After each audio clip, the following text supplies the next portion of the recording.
नमस्कार मेरे प्यारे साथियों, आप सभी का स्वागत है मेरे YouTube channel SSC PK sir में। तो आज मैं पढ़ाऊंगा भौतिकी विज्ञान, क्लास 10th का भौतिकी विज्ञान पढ़ाऊंगा।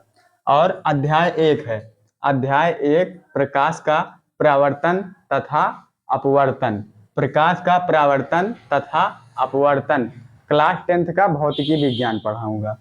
तो ये बहुत महत्वपूर्ण क्वेश्चन है, ये बहुत महत्वपूर्ण टॉपिक है और ये पेपर में इस लेसन से जरूर आता है, इस लेसन से जरूर आता है।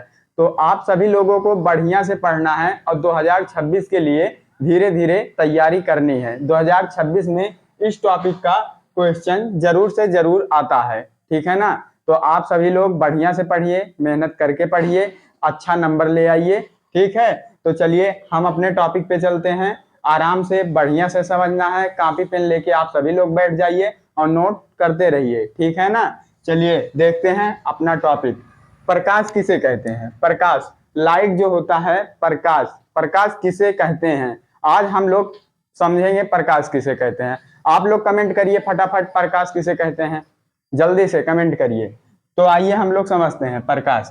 प्रकाश एक प्रकार की ऊर्जा है, प्रकाश एक प्रकार की ऊर्जा है, ठीक है ना। प्रकाश एक प्रकार की ऊर्जा है जो हमारे आंखों में संवेदना उत्पन्न करती है, जो हमारे आंखों में संवेदना उत्पन्न करती है। एक लाइन का क्वेश्चन है ये, एक लाइन का आंसर है ये। प्रकाश एक प्रकार की ऊर्जा है जो हमारे आंखों में संवेदना उत्पन्न करती है, जिसके वजह से हम किसी वस्तु को देख पाते हैं। जब लाइट आएगी, जिस वजह से प्रकाश होगा, जैसे हमारा बल्ब है, बल्ब कमरे में लगा है और कमरे में अंधेरा है। जब बल्ब आप जलाएंगे तभी तो किसी वस्तु को देख पाएंगे। जैसे हो गया हमारा तख्ता या बेड या कपड़ा, कुछ भी आप रखे हैं तो वहां पे तभी देख पाएंगे जब वहां पे प्रकाश रहेगा, ठीक है ना। जब प्रकाश रहेगा तभी आप देख पाएंगे किसी वस्तु को, ठीक। तो अब दूसरा टॉपिक है हमारा, नोट कर लीजिएगा, नोट करते रहिए आप सभी लोग। नोट में इसको लिखिएगा, निर्वात में प्रकाश की चाल। निर्वात में प्रकाश की चाल कितनी होती है? निर्वात में प्रकाश की चाल कितनी होती है? जल्दी से आप सभी लोग कमेंट करिए। निर्वात में प्रकाश की चाल 3 × 10⁸ मीटर प्रति सेकेंड होता है। 3 × 10⁸ मीटर प्रति सेकेंड। ये न्यूमेरिकल लगाते हुए आप लोगों के लिए बहुत महत्वपूर्ण है। उसमें अधिकतर काम पड़ता है इसका। 3 × 10⁸ मीटर प्रति सेकेंड। मीटर यम से प्रदर्शित किया जाता है और सेकंड को यश से प्रदर्शित किया जाता है, ठीक है ना। ये समझ में आया होगा आप लोग को, ठीक। अब ये तो सभी लोग बताते हैं, निर्वात तो सभी लोग बताते हैं। निर्वात का अर्थ होता क्या है? निर्वात का अर्थ होता क्या है? आप सभी लोग जल्दी से कमेंट करिए, निर्वात का अर्थ क्या होता है।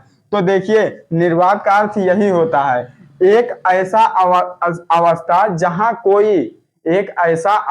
जहां कोई पदार्थ, जैसे हवा या गैस हो गया, ठीक है ना, हवा या गैस हो गया, मौजूद ना हो, बिल्कुल मौजूद ना हो। जहां पे गैस या हवा हमारा हो ही ना, उसको निर्वात कहते हैं। एक लाइन में आप लोग याद कर लीजिए, जहां कोई गैस या हवा हो ही ना, उसको निर्वात कहते हैं, ठीक है ना।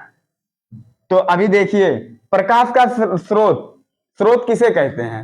स्रोत कहते किसे हैं? प्रकाश का स्रोत, ठीक है ना। विद्युत का स्रोत, ठीक है ना। प्रकाश का स्रोत किसे कहते हैं? स्रोत, पहला टॉपिक है स्रोत किसे कहते हैं। स्रोत जैसे हमारा हो गया कि टुब्बुल आप लोग सुने होंगे, गांव की भाषा है, वो पानी देता है, ठीक है ना। नल, हैंडपंप जिसको कहते हैं, वो पानी देता है, ठीक है ना। और हमारा हो गया मोटर, ये पानी देता है। तो जो पानी देता है उसको पानी का स्रोत कहते हैं, ठीक है ना। तो वैसे ही ये भी है प्रकाश का स्रोत। तो जो हमको प्रकाश देता है, जैसे सूर्य की रोशनी हो गई, बल्ब हो गया, मोबाइल की टार्च हो गई, मोमबत्ती हो गई, ये लोग हमको प्रकाश देते हैं। तो ये प्रकाश का स्रोत हो गया, ठीक। ये प्रकाश का स्रोत है, ठीक है ना। अभी देखिए, प्रकाश के स्रोत या परावर्तन, ये कितने प्रकार के होते हैं? जल्दी कमेंट करिए। ये 2 प्रकार के होते हैं, ठीक है। ये कितने प्रकार के होते हैं? 2 प्रकार के होते हैं। ये 2 प्रकार के होते हैं। कौन कौन से होते हैं? नंबर 1, नोट करते रहिए, नंबर 1 प्रदीप्त वस्तुएं। नंबर 1 कौन सी है? प्रदीप्त वस्तुएं हैं। और नंबर 2 कौन सी वस्तुएं हैं? अप्रदीप्त बोलो या अप्रदीप्त बोलो, ठीक है ना। अप्रदीप्त वस्तुएं, देखिए अप्रदीप्त वस्तुएं या आदीप्त वस्तुएं, ठीक है ना। अब हमारा पहला टॉपिक है, प्रदीप्त वस्तुएं कहते किसे हैं? प्रदीप्त वस्तुएं कहते किसे हैं? प्रदीप्त वस्तुएं उसे कहते हैं वे वस्तु, आपको एक लाइन में आंसर याद रखना है। प्रदीप्त वस्तुएं किसे कहते हैं? ये नेगेटिव क्वेश्चन में आता है, ठीक है ना। ये आप लोग को टिक लगाने के लिए जरूर से जरूर आएगा, ठीक है ना। इन दोनों क्वेश्चन से जरूर एक क्वेश्चन आपको बोर्ड पेपर में मिल जाएगा, 1 नंबर में। और 1 नंबर से काम बनता भी है और बिगड़ भी जाता है, इसको याद रखना आप सभी लोग। बढ़िया से पढ़िए, मेहनत करिए। अभी देखिए, प्रकाश, प्रदीप्त वस्तुएं वे वस्तुएं हैं जो स्वतः प्रकाश उत्पन्न करती हैं। वे वस्तुएं जो स्वतः प्रकाश उत्पन्न करती हैं, जैसे हमारा हो गया बल्ब हो गया, सूर्य की रोशनी हो गई, और टार्च हो गया, जो लोग लेके आते हैं टार्च, या मोबाइल का टार्च हो गया, मोमबत्ती हो गई। ये हमारा क्या है? प्रकाश का स्रोत है। और इसी के वजह से जब प्रकाश रहेगा हमारा, तभी तो हम किसी वस्तु को देख पाएंगे। हम अंधेरे में जाएंगे तो कहाँ किसी वस्तु को देख पाएंगे। तो वैसे है, इसको एक लाइन में आप याद कर लीजिए। वे वस्तुएं जो प्रकाश स्वतः उत्पन्न करती हैं, ठीक है ना। ये देखिए, वे वस्तुएं जो प्रकाश स्वतः उत्पन्न करती हैं उसे प्रदीप्त वस्तुएं कहते हैं, ठीक। अब चलते हैं हम नेक्स्ट टॉपिक, आदीप्त वस्तुएं किसे कहते हैं? आदीप्त वस्तुएं किसे कहते हैं? जो वस्तु स्वतः प्रकाश उत्पन्न नहीं करता है, जो वस्तु स्वतः प्रकाश उत्पन्न नहीं करता है उसे आदीप्त वस्तुएं कहते हैं, ठीक है ना। अप्रदीप्त वस्तुएं कहते हैं या आदीप्त वस्तुएं कहते हैं, ठीक है ना। जो वस्तु स्वतः प्रकाश उत्पन्न नहीं करता है, ठीक। अब जैसे देख लीजिए, जो प्रकाश नहीं उत्पन्न करेगा वो क्या होगा? उदाहरण में चंद्रमा हमारा प्रकाश कभी नहीं उत्पन्न करता है। चंद्रमा जो है सूर्य की रोशनी से चमकता है। कुर्सी हो गया, मेज हो गया आदि। अब उसमें तो जो प्रकाश नहीं उत्पन्न करते हैं उसमें तो बहुत सारे होंगे, आप लोग जानते हैं, ठीक है ना। तो इसको बढ़िया से याद करना, दोनों टॉपिक। और इन दोनों टॉपिक से एक क्वेश्चन जरूर आएंगे आपके लिए एक क्वेश्चन स्पेशल रखे हैं बोर्ड एग्जाम में, ठीक है ना।